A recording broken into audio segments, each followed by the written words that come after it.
சங்கீதம் 28 வார்த்தை, தேவரீர் என் விளக்கை ஏற்றுவீர், என் தேவனாகிய கர்த்தர் என் இருளை வெளிச்சமாக்குவார். திரும்ப எல்லாரும் சொல்லலாம், தேவரீர் என் விளக்கை ஏற்றுவீர், என் தேவனாகிய கர்த்தர் என் இருளை வெளிச்சமாக்குவார். இந்த மாதம் கர்த்தர் நம்முடைய குடும்பங்களை வெளிச்சத்தின் குடும்பங்களாய் மாற்றுகிற கர்த்தர் அவர். நான் இந்த வாக்குத்தத்தத்தை அறிக்கை பண்ணுகிறேன். கர்த்தரே விளக்கேற்றி கர்த்தரே நம்மை பிரகாசிக்க பண்ண போகிறார். யாரெல்லாம் ஆமேன் என்று சொல்லுகிறீர்களோ அவர்களுக்கு இந்த வாக்குத்தத்தம் அப்படியே நிறைவேறப் போகிறது. நான் சொல்வது போல நீங்களும் சொல்லுங்கள், கர்த்தர் என்னுடைய விளக்கை ஏற்றுவார். யாருங்க விளக்கேற்றி வைச்சா அப்படின்னு கேட்டால், கர்த்தர் விளக்கேற்றி வைத்தார். பெரிய பெரிய இடங்களில், நிறுவனங்களில் ஏதாவது ஒரு காரியங்கள் துவக்கன்னா வாங்க, நீங்கள் தாங்க முதல்ல வந்து விளக்கேற்றி வைக்கணும். குத்து விளக்கேற்றி வைப்பதற்காகவே, விளக்கேற்றி வைப்பதற்காகவே சில முக்கியமான விஐபிகள்லாம் கூப்பிடுவாங்க சில நிறுவனங்களுக்கெல்லாம். ஆனால் இந்த சங்கீதக்காரர் சொல்லுகிறாரு, கர்த்தர் என் விளக்கை ஏற்ற வேண்டும். ஆமேன்னு சொல்லுங்களேன். மனிதன் ஏற்றுகிற விளக்கு அல்ல, மனிதன் ஏற்றுகிற விளக்கு என்பது ஒரு ஐதீகம், அது ஒரு பாரம்பரியம், இல்லாவிட்டால் ஒரு எல்லை, இல்லாவிட்டால் இவரால் சில காரியம் ஆக வேண்டும், இவர் இதற்கு முதன்மையானவர், இவர் முக்கியமானவர், ஆகவே இவர் இந்த விளக்கை ஏற்றினால் சரியாக இருக்கும் என்று சொல்லி அப்படி செய்வார்கள். சிலர் பிஸ்னஸுக்காக இவங்களை முன்னிறுத்தினா நமக்கு சில லாபகரமான காரியங்கள் கிடைக்கும் என்று சொல்லி விளக்கு ஏற்றுவார்கள். ஆனால் ஒரு தேவ பிள்ளையினுடைய வாழ்க்கையில் வெளிச்சத்தை கொண்டு வர வேண்டும் என்றால் நம்மை படைத்த வெளிச்சத்தின் கர்த்தர் விளக்கு ஏற்ற வேண்டும். இது சங்கீதக்காரன் தாவீதுக்கு தெளிவாய் தெரிந்திருந்தபடினாலே, தேவரீர் என் விளக்கை ஏற்றுவீர், என் தேவனாகிய கர்த்தர் என் இருளை வெளிச்சமாக்குவார். நான் சொல்லுகிறேன், இந்த மாதம் கர்த்தர் விளக்கேற்றுகிற மாதம். ஆமேன்னு சொல்லுங்களேன். திரும்ப எல்லாம் சொல்லுங்க, இந்த மாதம் கர்த்தர் நமக்கு விளக்கேற்றுகிற மாதம். கர்த்தர் விளக்கேற்றி எரிந்த எத்தனை குடும்பங்கள் தெரியுமா? நேற்றுக்கு நடந்த நிச்சயதார்த்த விழாவில் போய் உட்கார்ந்துருக்கிறோம். நான் பார்க்கும்போது என்னுடைய சிந்தைகள் எல்லாம் எப்படி இருந்தது. கர்த்தர் என்னுடைய தங்கச்சி அவங்க குடும்பத்தில் விளக்கேற்றி வைத்திருக்கிறாரே. வாழ்க்கையில் சரிவுகள் ஏற்பட்டது, பெரிய ஒரு இழப்பு, கணவனை இழந்திருக்கிறாள். ஆனாலும் அந்த சோடை தெரியாத அளவிற்கு அங்கே ஒரு பிரகாசத்தை என்னால் பார்க்க முடிந்தது. அவளுடைய முகத்தில், அந்த பிள்ளைகளுடைய முகத்தில், அங்கே நடந்த நிகழ்வுகளில், ஒரு ஊழியக்காரன் குடும்பத்தோடு அவங்களுக்கு கர்த்தர் கொடுத்திருக்கிற ஐக்கியத்தில், பந்தத்தை நினைக்கும் பொழுது இந்த விளக்கை நாங்கள் ஏற்றவில்லை, கர்த்தரே ஏற்றிருக்கிறார். எங்கள் குடும்பம் நாங்களெல்லாம் அங்கே நின்று கோட்டு ஷூட்டும் போட்டு நின்று ஒரு காரியத்தை பேசுகிறோம், நடத்துகிறோம் அப்படின்னா எங்களுக்கு விளக்கேற்றி வைத்தது யார்? அங்கேயே கூட அந்த சாட்சியை நாங்கள் சொன்னோம். அந்த இடத்துலையும் சொன்ன அந்த சாட்சியை, நாங்கள் இயேசுவை அறியாத குடும்பத்தில் இருந்து இயேசுவை நாங்கள் ஏற்றுக்கொண்டோம். ஆண்டவர் இயேசு எங்களுடைய விளக்கை ஏற்றி வைத்தார். எங்கள் முழு குடும்பத்துக்கும் ரட்சிப்பு கிடைத்தது. முழு குடும்பமும் நாங்கள் பட்டதாரியாய் மாறினோம். முழு குடும்பமும் ஊழியம் செய்கிறவர்களாய் மாறினோம் என்றால் அந்த விளக்கை கர்த்தர் எங்களுக்கு ஏற்றி வைத்தார். கர்த்தர் விளக்கேற்றி வைத்த குடும்பங்கள் தேசத்தில் ஏராளம் ஏராளம் உண்டு. இருளில் இருந்த ஜனங்கள், பைபிள் சொல்லுகிறது, லூக்கா சுவிசேஷ புத்தகம் 1ஆம் அதிகாரத்தில், அங்கே ஆண்டவர் இயேசு கடற்கரை ஓரம் போகிறார். மரண இருளில் இருந்த ஜனங்கள் பெரிய வெளிச்சத்தை கண்டார்களாம். ஆமேன்னு சொல்லுங்களேன். அப்போ பெரிய வெளிச்சத்தை யாரால் பார்க்க முடியும்? பெரிய வெளிச்சத்தை யார் உணர முடியும் என்றால், ஒரு வெளிச்சத்தின் கடவுள் அங்கே செல்லும் பொழுதுதான் இருள் விலக ஆரம்பிக்கிறது. இருளே நீ விலகி போனால் இருள் விலகாது. ஓ பாவமே நீ விலகி போ என்றால் பாவம் விலகி போகாது. தரித்திரமே நீ விலகி போ, வியாதியே நீ விலகி போ, என் குடும்பம் வெளிச்சம் இல்லாமல் இருக்கிறது என்று சொல்லி அது அதட்டுவதனால, உருட்டுவதனால அது விலகுவதில்லை.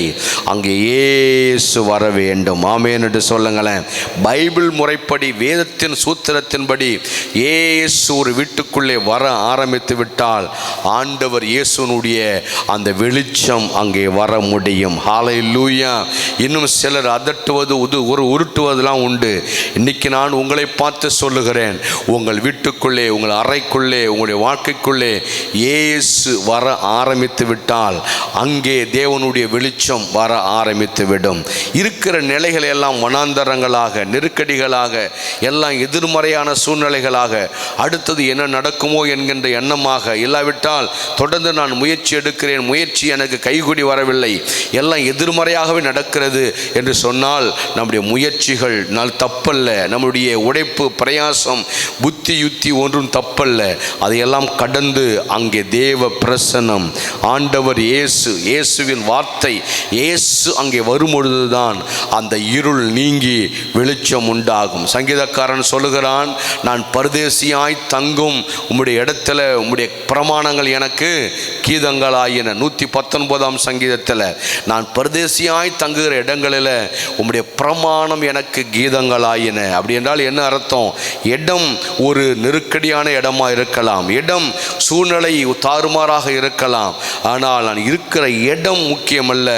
அங்கே கர்த்தருடைய பிரமாணங்களை நான் பாடி உயர்த்த ஆரம்பிக்கும் பொழுது கர்த்தருடைய வெளிச்சம் அங்கே இறங்கி வர ஆரம்பிக்கும்.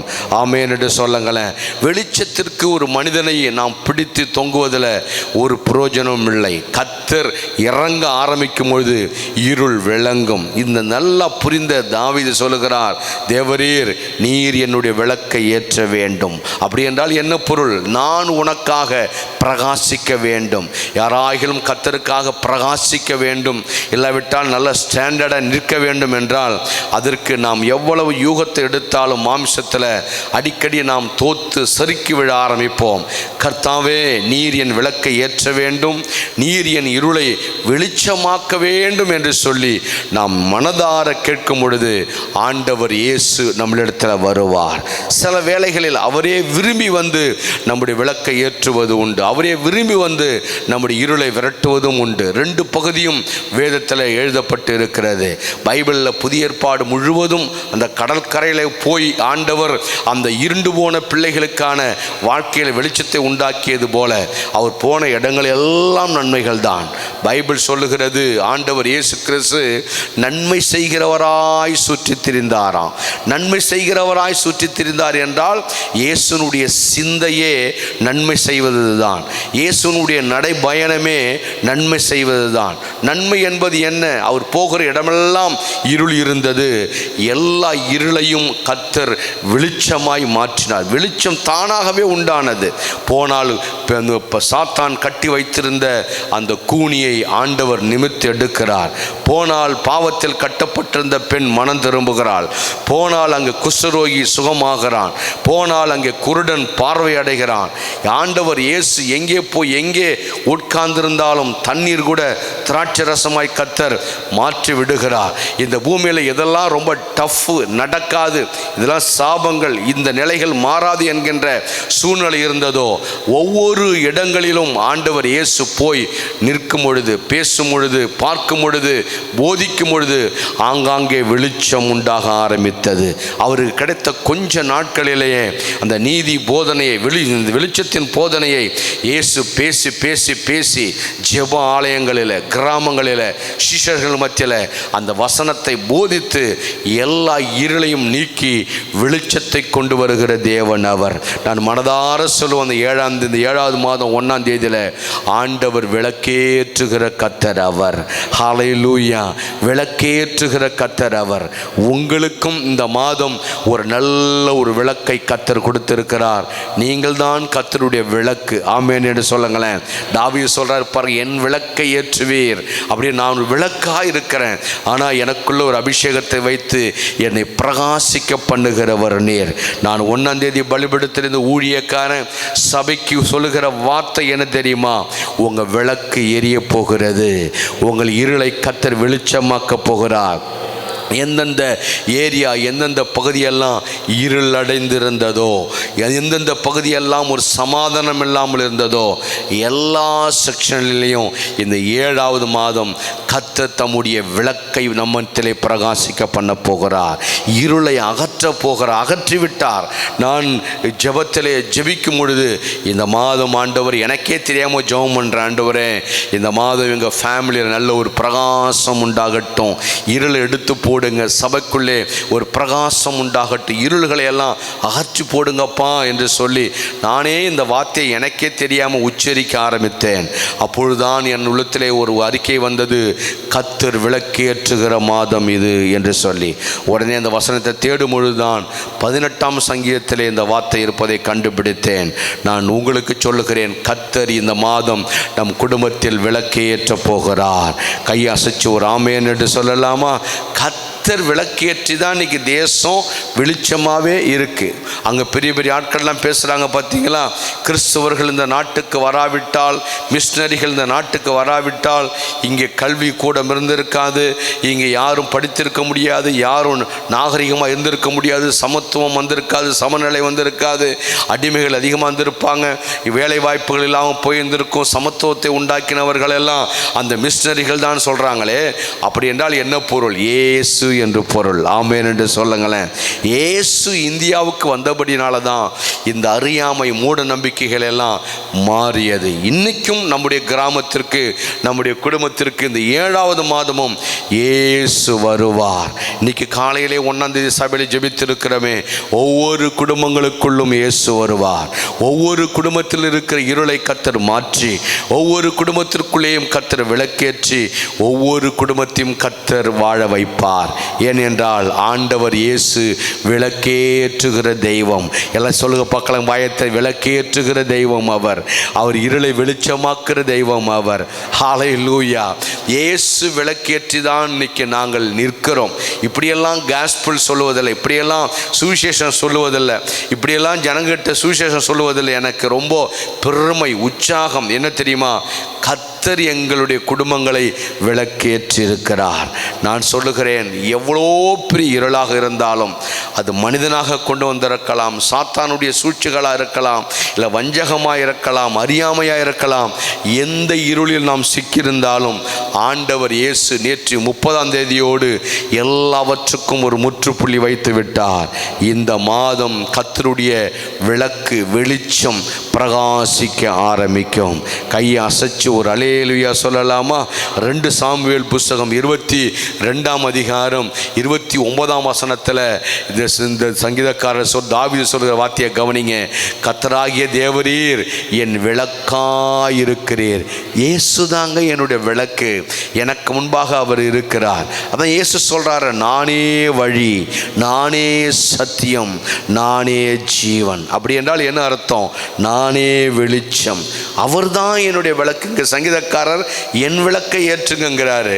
அங்கே என்ன சொல்றாருன்னா, ஆண்டவரே நீதான் எனக்கு விளக்காய் இருக்கிறீர், ஆகவே நீர்தான் என் இருளை வெளிச்சமாக்குகிறவர். ஹல்லேலூயா. அவர்தான் விளக்கு. இந்த சங்கீதத்தில் என் விளக்கை நீ ஏற்றும், நீர்தான் விளக்கு, விளக்கே நீங்க தான்ப்பா, தேவரீர் என் விளக்காய் இருக்கிறீர். அப்படி என்றால் நான் எரிகிறேன், நீர் விளக்காக இருக்கிறீர், உமக்குள் நான் பிரகாசிக்கிறேன். ஆமென் என்று சொல்லுங்களேன். நீர்தான் விளக்கு, உமக்குள் நான் பிரகாசிக்கிறேன். இன்னைக்கு பிரகாசித்து கொண்டிருக்கிற ஒவ்வொருவரும் எந்த கிறிஸ்தவர்களையும் எந்த ஊழியர்களையும் கூப்பிட்டு கேட்டு பாருங்கள், இயேசு என்னை பிரகாசிக்க பண்ணியிருக்கிறார் என்று தான் சொல்லுவார்கள். பாரம்பரியமாக நாங்கள் நல்ல உத்தியோகத்தில் இருந்தோம், பாரம்பரியமாக படித்த குடும்பத்தில் இருந்தோம், எங்களுக்கு நல்ல பலன் உண்டு, நாங்களாம் சுதார்ப்பான ஆட்கள், நிறைய ஆராய்ச்சிகளை விஞ்ஞானத்தை படிக்கிறோம், அதெல்லாம் எங்களை காப்பாற்றுதுன்னு சொல்லி எந்த கிறிஸ்தவர்களும் சொல்ல மாட்டார்கள். கர்த்தர் விளக்காயிருந்து அவருக்குள் நான் பிரகாசித்து கொண்டு இருக்கிறேன். நம்முடைய அருள்நாதர் இயேசுவுக்கு ஒரு பெயர் சொல்லுங்க பார்க்கலாம். அவர் விளக்கு அவர். ஆமேன் சொல்லுங்களேன். அவர் விளக்கேற்றுகிற கடவுள் அவர். ஹல்லேலூயா. நம்மை விளக்கேற்றி வைக்கிற அந்த தெய்வம் இந்த மாதமும் நம்மை இன்னும் பிரகாசிக்க பண்ணுவார். கையை உயர்த்தி ஒரு ஆமேன் சொல்லலாமா? யோவானை குறித்து பைபிளில் போட்டிருக்கு. யோவான் சானகனை குறித்து 5ஆம் அதிகாரம் 35ஆம் வசனத்தில் காலத்தில் அவன் எரிந்து பிரகாசிக்கிற விளக்காயிருந்தான். நீங்களும் சில காலம் அவன் வெளிச்சத்திலே கலிகூற மனதாயிருந்தீர்களே. ரொம்ப காலம் இந்த பூமியில் நம்ம வாழணுங்கிற விருப்பம் இருந்தாலும் நாம் வாழுகிற காலங்களில் நம்முடைய வெளிச்சத்தில் சிலர் கலிகூற ஆரம்பிப்பார்கள். கர்த்தர் விளக்கேற்றுகிற நோக்கமே என்ன தெரியுமா? ஒன்றை மட்டும் மனதில் வைத்து கொள்ள வேண்டும். தேவன் என் இருளை நீக்கி என்னை வெளிச்சமாய் மாற்றிய காரணம் என்ன, நோக்கம் என்ன என்றால், நீ மட்டும் வாழ்ந்து கொள், நீ மட்டும் பிழைத்துக்கொள், நீ மட்டும் உச்சத்துக்கு போ என்பதற்காக கர்த்தர் நம்மை விளக்கேற்றவில்லையா? நம்மை சுற்றி இருக்கிறவர்கள் சில காலமாகிலும் நம்முடைய வெளிச்சத்திலே கலிகூற வேண்டும். ஆமேன் சொல்லுங்களேன். நீ சாப்பிடு, மீதி இருப்பதை மற்ற பசியோடு இருப்பவனுக்கு கொடு. நீ வெளிச்சமாயிரு. உன் வெளிச்சத்தில் சில பேராகிலும் சில நாட்களாகிலும் அவர்கள் அந்த வெளிச்சத்தை காண வேண்டும். எனக்கு தெரியும், எனக்குள்ளே இருக்கிற அறிவு, ஞானம், சில ஆற்றல், சில உற்சாகங்கள், சில பண உதவிகள், இல்லாவிட்டால் சில ஆலோசனைகள், அது தேவன் எனக்கு கொடுத்த பிரகாசத்தின் அடையாளம், தேவன் எனக்கு கொடுத்திருக்கிற ஆசீர்வாதத்தின் அடையாளம்.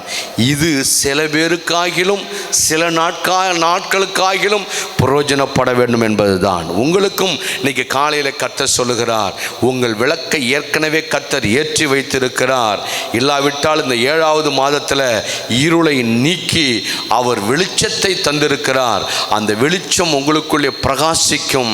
அந்த வெளிச்சத்தை நீங்கள் கையில் எடுத்து சில பேருக்காகிலும் நீங்கள் அவர்கள் கலிகூற, சில பேராகிலும் கலிகூறுவதற்கு அந்த வெளிச்சம் பிரயோஜனப்பட வேண்டும் என்று கர்த்தர் விரும்புகிறார்.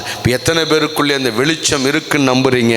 அப்படி என்றால் அந்த வெளிச்சம் சில பேருக்காகிலும் பெரிய மாஸ் கிரவுடுக்கு, லட்சக்கணக்கான மக்களுக்கு நீங்கள் வெளிச்சமாக இல்லாவிட்டாலும் நீங்கள் இருக்கிற இடங்களில் உங்கள் மகனுக்கு, உங்கள் மகளுக்கு, உங்கள் கணவனுக்கு, உங்கள் மனைவிக்கு, உங்கள் பிள்ளைகளுக்கு, உங்களை சார்ந்திருக்கிற அப்புறான ஏழை எளிய மக்களுக்கு நீங்கள் ஒரு வெளிச்சத்தின் பிள்ளைகளாக கொஞ்சம் உதவிகரமாய் இருக்க முடியும். அதற்காக தான் கர்த்தர் அந்த வெளிச்சத்தை நமக்குள்ளே வைத்திருக்கிறார். கையை உயர்த்தி அல்லேலூயா. ஏனென்றால் நான் மீண்டும் சொல்லுகிறேன், இயேசு விளக்கேற்றுகிற தெய்வம். ஆமென் என்று சொல்லுங்களேன். இயேசு விளக்கேற்றுகிற தெய்வம். அந்த கல்லறையில் ஒருவன் கட்டப்பட்டு கிடக்கிறான், அசுத்தாவி பிடித்து சாத்தானுடைய அந்த கட்டுகளில் கையெல்லாம் சங்கிலிகளால் கட்டப்பட்டு கிடக்கிறது. அவன் இரவு பகலாக கத்தி கூப்பாடு போட்டு சத்தமிட்டு ஓ என்று அலறுகிறான். சாத்தான் அதை பார்த்து வேடிக்கை பார்க்கிறான். ஒருவன் அலறுகிறான், காயப்படுகிறான், கத்துகிறான், தனிமைப்படுத்தி கிடக்கிறான் என்று சொன்னால் மகிழ்வது ஆண்டவர் இயேசு அல்ல, மகிழ்வது சாத்தான் தான் செய்வான். ஒருவன் தனிமையாக இருக்கிறான், காயத்தோடு இருக்கிறான், கட்டப்பட்டு இருக்கிறான் என்று சொன்னால் அதை ஆவிக்குரியவர்கள் புரிந்து கொள்ள வேண்டும். அங்கே சாத்தான் அவனை கட்டி வைத்திருக்கிறான். உடனே இயேசுவுக்கு அதை பார்க்க மனம் பொறுக்கவில்லை. இயேசு நேராக அவனை தேடி போனார். வாங்க ஜீசஸ்ன்னு அவன் கூப்பிடல, தேடி போனான். இயேசு போய் அவனுடைய இருளை விரட்டி அவன் வாழ்க்கையிலையும் ஒரு விளக்கு ஏற்ற ஆரம்பித்தார். ஹல்லேலூயா. அந்த வெளிச்சத்தை கண்டவன் சொன்னான், ஆண்டவரே, நான் உன்னோடு கூட நான் வருகிறேன், என்னை ஏற்றுக்கொள்ளும், உன் எங்கே போனாலும் உன் கூட வருகிறேன் என்று சொன்னான். இயேசு சொன்னார், உனக்குள்ளே எரிந்து கொண்டிருக்கிற இந்த பிரகாசத்தை எடுத்து என்னோடு ஏன் வருகிறாய்? நீ போ, உன் இனத்துக்கு போ, உன் சொந்த பந்தங்களுக்கு போ, உன் கிராமத்திற்கு போ. உனக்கு மனமிறங்கி இயேசுவாகிய நான் செய்த இந்த வெளிச்சத்தை, இந்த ரட்சிப்பை நீ அநேகருக்கு எடுத்து சொல் என்று சொன்னார். கர்த்தர் எங்கே போனாலும் விளக்கேற்றுவது தான் அவருடைய வேலை. எங்கு கால் வைத்தாலும், எங்கே யாரோடு பேசினாலும் அந்த குடும்பம் பிரகாசிக்க ஆரம்பிக்கும், அந்த குடும்பம் விளக்கெரிய ஆரம்பிக்கும். அந்த அபிஷேகத்தை கர்த்தர் நமக்குள் வைத்திருக்கிறார். நான் சொல்லுகிறேன், நீங்கள் இருக்கிற இடங்களிலே இந்த வாக்கு தத்தங்களை அறிக்கை பண்ணுங்கள். நீங்கள் இருக்கிற இடங்களிலே கர்த்தர் எங்களுடைய விளக்கை எரிய பண்ணுவார்.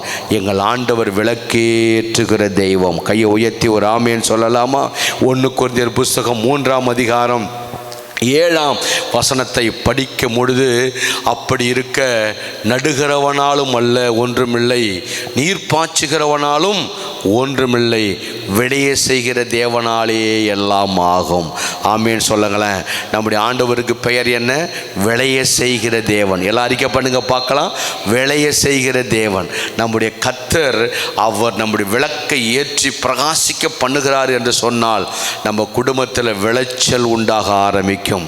சொல்லுங்க பார்க்க, 7வது மாதம் கர்த்தர் எங்கள் குடும்பத்தில் விளைச்சலை உண்டாக்க போகிறார். விசுவாசிக்கிறவர்களுக்கு இது அப்படியே நடக்கும். எனக்குள்ளே விளைச்சல் உண்டாகும். நீங்கள் குடும்பத்திற்குள்ளே விளைச்சல் உண்டாகும். சபை நடுவில், சபை குடும்பங்களுக்குள்ளே விளைச்சல் உண்டாகும். ஒருவேளை ஒரு மாசம் ஒரு பார்க்கறதுக்கு ஒரு பகட்டா சபை இல்லாமல் இருக்கலாம். ஆங்காங்கே கர்த்தர் அவருடைய வேலையை செய்து கொண்டு இருக்கிறார். ஆமென் என்று சொல்லுங்களேன். கர்த்தர் சபையை சீர்படுத்தி கொண்டு இருக்கிறார். விளைச்சல் சபைக்கு உண்டாகிறது. ஏனென்றால் பவுல் சொல்லுகிறார், நான் ஆராதிக்கிற கடவுள் யார் தெரியுமா? அவர் விளைச்சலை கெடுக்கிறவர் அல்ல, அவர் மலட்டுத்தன்மையாய் வைக்கிறவர் அல்ல. என் ஆண்டவர் விளைய செய்கிற தேவன். ஆமேன் சொல்லுங்களேன். எல்லாரும் சொல்லுங்க, என் ஆண்டவர் விளைய செய்கிறார் சொல்லுங்க பார்க்கலாம். சபையிலே அறிவு விளையும், ஆற்றல் விளையும், பொருளாதாரம் விளையும்.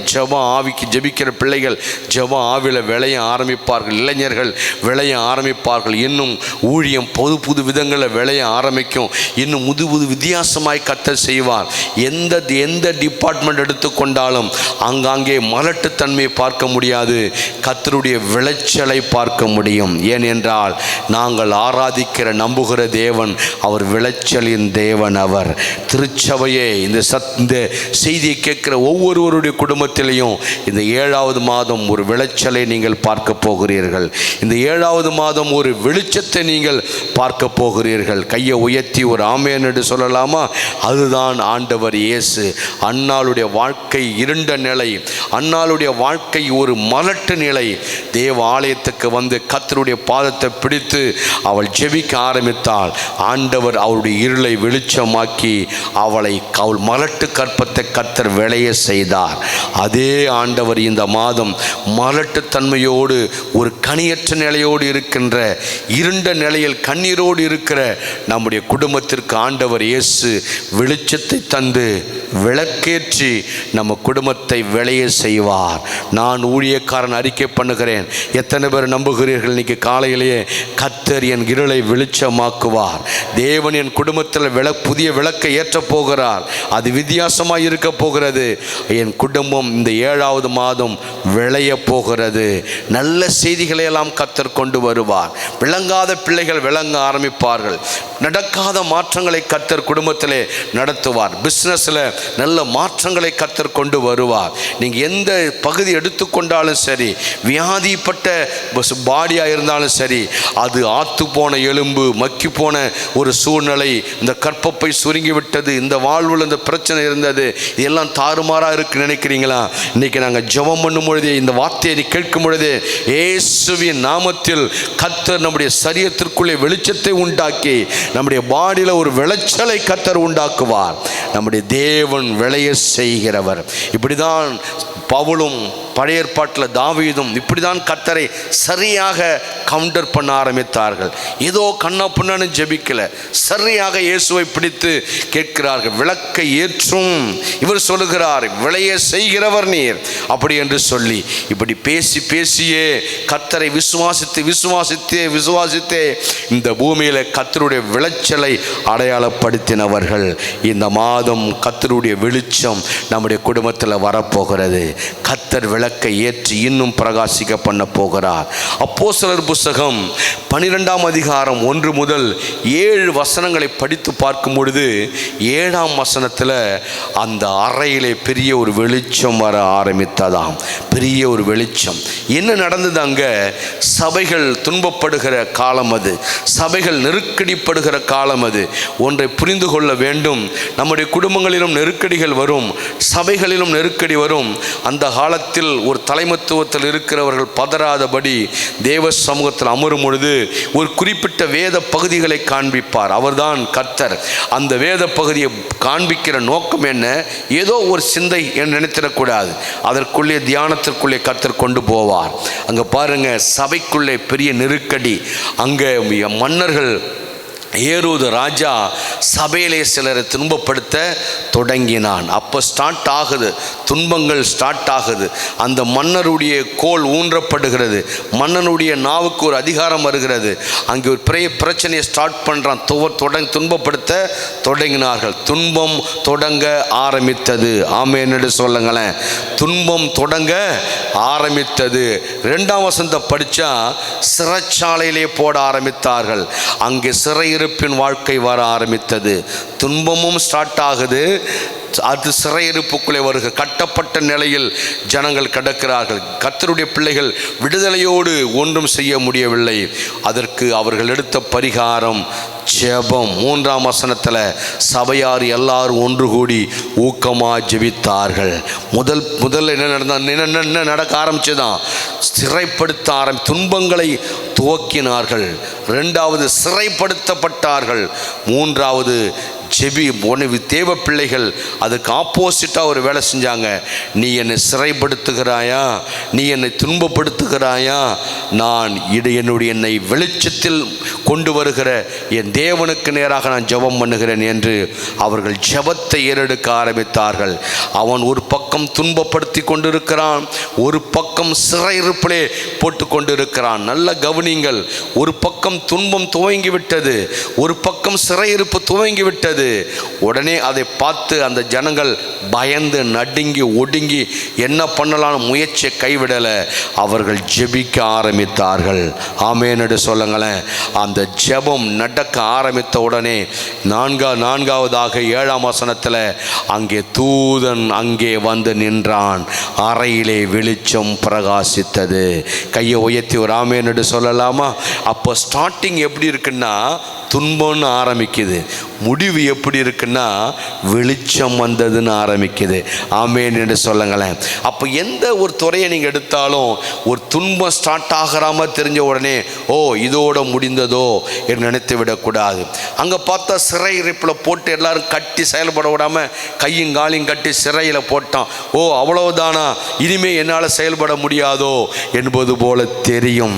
இந்த 7வது மாதம் துன்பம் ஸ்டார்ட் ஆனாலும் சரி, அது 7 மாதங்களாக சிறையிருப்பில் இருந்தாலும் சரி, இந்த 7வது மாதம் உங்கள் ஜெபங்களை கர்த்தர் கேட்டு இந்த மாதம் வெளிச்சத்தின் தேவன் இறங்கி அந்த சிறையிருப்புக்குள்ளே வந்து அங்கே பெரிய வெளிச்சத்தை தரப்போகிறார். கையை உயர்த்தி எத்தனை பேர் ஆமென் என்று சொல்கிறீங்க? நான் சொல்லுகிறேன், இயேசுவின் நாமத்தினாலே ஆண்டவர் இயேசுனுடைய வெளிச்சம் சபைக்குள்ளே இந்த மாதம் இறங்கி வரும், குடும்பங்களுக்குள்ளே இறங்கி வரும். எல்லா குடும்பத்திலும் விளைச்சல் உண்டாகும். எல்லா குடும்பங்களுக்குள்ளே இருக்கிற துன்பங்கள் எல்லாம் மாறி போகும். ஒவ்வொரு குடும்பத்தில் சிறையிருப்பின் கட்டுகளை கர்த்தர் உடைத்து போட்டு பெரிய ஒரு வெளிச்சத்தை கர்த்தர் இந்த 7வது மாதம் தரப்போகிறார். நீதிமொழிகள் புஸ்தகம் 4ஆம் அதிகாரத்தில் 18ஆம் வசனத்தில் பைபிள் நீதிமான்களுக்காக தேவ பிள்ளைகளுக்காக ஒரு வாக்கு தத்தத்தை கொடுத்து இருக்கிறார். நீதிமான்களுடைய பாதை நடுப்பகல் வரை அதிகமாய் பிரகாசிக்கிற சூரிய பிரகாசம் போல் இருக்கும். எல்லாரும் அறிக்கை பண்ணுங்க பார்க்கலாம். கர்த்தர் என்னை நீதிமானின் சந்ததியாக நீதிமானின் குடும்பமாக வைத்திருக்கிறார். நான் பட்ட பகலில் உச்சி வெயில் அடிக்கும் பொழுது எப்படி இப்போ ரோட்டில் காட்டில் எங்கே போனாலும் பெரிய ஒரு பலன்னு சொல்லி வெளிச்சம் பிரகாசிக்கிறதோ அந்த வெளிச்சம் என்னுடைய வாழ்க்கையில் இந்த 7வது மாதம் பிரகாசிக்கும். காரணம் என்ன? அந்த விளக்கு தான் நான். என்னை பிரகாசிக்க பண்ணுகிறவர் ஆண்டவர் இயேசு. ஆண்டவர் விளக்கேற்றி விட்டார். என்னுடைய நடை ராஜ நடையாக ராஜரீகமாய் மாறும். தேவனுடைய வெளிச்சம் நம்முடைய குடும்பத்தில் வரும். திருச்சபையாரே, துன்பங்களை பார்த்து, ஒரு சூழ்நிலையை பார்த்து, ஒரு காட்சியை பார்த்து, ஏதோ சம்பவத்தை பார்த்து, நடந்த நிகழ்ச்சியை பார்த்து இவ்வளவுதான் என்று நீ முடிவெடுத்து விடாதே. அதுவும் வரும், சிறையிருப்பும் வரும். நீ சிறையிருப்பில் இருந்தாலும் துன்பத்தை கண்டாலும் முடிவு நீ மாமிசத்தில் பண்ணிவிடாதே. ஜெபத்தை ஏறெடு. விடுதலை கொடுக்கிற பிரகாசிக்கிற இயேசு உங்கள் குடும்பத்துக்குள்ளே வருவார். இந்த மாதம் நம்முடைய இருளை நீக்கி விளைச்சலை தந்து வெளிச்சத்தை தந்து கர்த்தர் பிரகாசிக்க பண்ணுகிற மாதம். இந்த மாதம் நம்முடைய குடும்பத்தின் எல்லா செக்ஷன்லேயும் கர்த்தருடைய வெளிச்சம் பிரகாசம் விளைச்சல் இருக்கும் என்று நான் உங்களை ஆசீர்வதிக்கிறேன். தேவனுடைய பிரசன்னம் உங்களை நிரப்புவதாக. நான் உங்களுக்காக ஜெபிக்க போகிறேன். எழுந்து நின்று எல்லாரும் ஜெபிக்கலாம். பரலோக பிதாவே, இந்த நல்ல 7வது மாதத்திற்காக நன்றி அப்பா. எங்களை பிரகாசிக்க பண்ணுகிற கர்த்தர் நீர், எங்களை பிரகாசிக்க பண்ணுகிற கர்த்தர் நீர், எங்களை வெளிச்சத்தின் பிள்ளைகளாய் மாற்றுகிற கர்த்தர் நீர், எங்கள் விளக்கை ஏற்றுகிற கர்த்தர் நீர். ஆண்டவரே, எங்களுடைய விளக்கை நீர் ஏற்றுவீர், விளக்கேற்றுகிறவர் அப்பா. உம்மிடத்து நீ வந்துதானே சாமி இந்த இருள் பிடிச்ச இந்த தேசத்தில் நீ வந்துதானே எங்கள்லாம் விளக்கேற்றினீங்க. வலதுகைக்கும் இடதுகைக்கும் வித்தியாசம் தெரியாதபடி கடந்த எங்களுக்கு உம்முடைய வார்த்தை எங்களுக்கு விளக்காய் வந்ததே, உம்முடைய கண்களின் பார்வை எங்களுக்கு வெளிச்சமாய் வந்ததே. ஆண்டவரே, எங்களுக்கு விளக்கை ஏற்ற கூட தெரியாது, நீரே எங்களுக்கு விளக்கேற்றி எங்கள் இருளை வெளிச்சமாய் மாற்றின கர்த்தர் நீரப்பா. ஆண்டவர், எங்களை விளைய செய்தவரப்பா நீர், விளைய செய்தவரப்பா நீர். எங்கள் மலட்டுத்தன்மை, கரடலான எங்கள் சூழ்நிலை, ஒன்றுமில்லாத நிலை அத்தனையும் மாற்றி எங்களுக்குள்ளே ஒரு வெளிச்சத்தை, மாற்றத்தை நீ கொண்டு வந்தபடியினாலே உமக்கு நன்றி ஆண்டவரே, நன்றி ஆண்டவரே. உமக்கு ஸ்தோத்திரம் நாங்கள் சொல்லுகிறோம் டாடி. எங்கள் துவக்கத்தை நாங்கள் பார்க்கிறோம், அது துன்பம் போல் தெரிகிறது, அது சிறையிருப்பு போல தெரிகிறது. நாங்கள் ஜெபிக்கிறோம், அந்த இடத்திலே தூதன் இறங்கி வந்து பெரிய வெளிச்சத்தை கண்டது போல எங்கள் ஜெபங்களை கேட்டு இயேசு எங்கள் பிள்ளைகளுடைய வாழ்க்கையில், குடும்பத்தில், முழு சபையில், எல்லாருடைய வாழ்க்கையிலையும் ஆண்டவர் இயேசுனுடைய அருள் இறங்கி வரும், ஆண்டவர் இயேசுவின் விளைச்சல் இறங்கி வரும், அருளாதர் இயேசுனுடைய வெளிச்சம் இறங்கி வரும். கர்த்தர் எங்கள் குடும்பங்களில் விளக்கேற்றி விட்டார், விளக்கேற்றுகிறார். இனி எங்களுக்கு இருள் இல்லை, இனி எங்களுக்கு வனாந்தரம் இல்லை, இனி எங்களுக்கு விளைச்சல் தான். இனி எங்கள் நதிகளிலே வெள்ளம் பெருக்கெடுத்து ஓடும். ஜீவ தண்ணீராகிய ஆவியானவராகிய பசுத்த தேவனாகிய கர்த்தருடைய பிரசன்னம் எங்களை இந்த மாதம் நிரப்பும். இயேசுவின் நாமத்தில் அடைபட்ட வாசல்களை இந்த மாதம் கர்த்தர் திறப்பார். இந்த மாதம் எங்கெங்கெல்லாம் நாங்கள் சிறையிருப்பிலே கட்டப்பட்டிருந்தோமோ அங்கெல்லாம் இயேசு வந்து அந்த கட்டுகளை எல்லாம் அறுத்து விட்டு எங்களுக்கு ஒரு வெளிச்சத்தை தரப்போகிறார். நாங்கள் விளைய போகிறோம். எங்கள் கண்ணீருக்கு முடிவு வருகிறது. எங்களுடைய எதிர்பார்ப்புகளுக்கு மேலான பிரகாசத்தை ஆண்டவர் இயேசு நமக்கு தருவார். கையை அசைச்சு ஒரு ஆமேன் என்று சொல்லலாமா?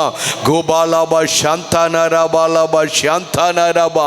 ஆண்டவரே, எங்கள் சபையினுடைய எல்லா செக்ஷன்லையும் இந்த செய்தியை கேட்கிற ஒவ்வொரு பிள்ளைகளுடைய வாழ்க்கையிலையும் பெரிய ஒரு பிரகாசத்தை, விளக்கை, வெளிச்சத்தை கர்த்தர் உண்டாக்குவீராக. வருமானத்தில் வெளிச்சம் உண்டாகட்டும், வேலை ஸ்தலங்களில் வெளிச்சம் இருக்கட்டும், தூர தேசத்தில் வெளிநாடுகளில் இருக்கிற எங்கள் அன்பு பிள்ளைகளுடைய குடும்பங்களில் வெளிச்சம் பிரகாசிக்கட்டும், வெளிச்சம் பிரகாசிக்கட்டும். கர்த்தருடைய நன்மைகள் கடந்து வரட்டும் என்று சொல்லி இயேசு கிறிஸ்துவின் நாமத்தில் எங்களுடைய குடும்பங்களுக்கு விளக்கு ஏற்றப்படுவதாக, எங்கள் குடும்பங்களில் வெளிச்சம் உண்டாவதாக. எங்கள் குடும்பங்கள் இயேசு கிறிஸ்துவின் நாமத்தில் இந்த வசனத்தை கேட்கிற ஒவ்வொரு பிள்ளைகளுடைய வாழ்க்கையில வெளிச்சம் உண்டாவதாக, விளைச்சல் உண்டாவதாக. எல்லா சிறையிருப்புகள் மாறி, எல்லா துன்பங்கள் மாறி, ஆண்டவரே எல்லாருடைய ஜெபங்களையும் கேட்டு அன்னைக்கு அப்போஸ்தலர்கள் கூடியிருந்த அந்த சிறைச்சாலைக்குள்ளே இறங்கி வந்த வெளிச்சம் இயேசுவின் நாமத்தில் ஒவ்வொரு குடும்பங்களுக்குள்ளே அதே வெளிச்சம் இறங்கி வரட்டும். Name of Jesus.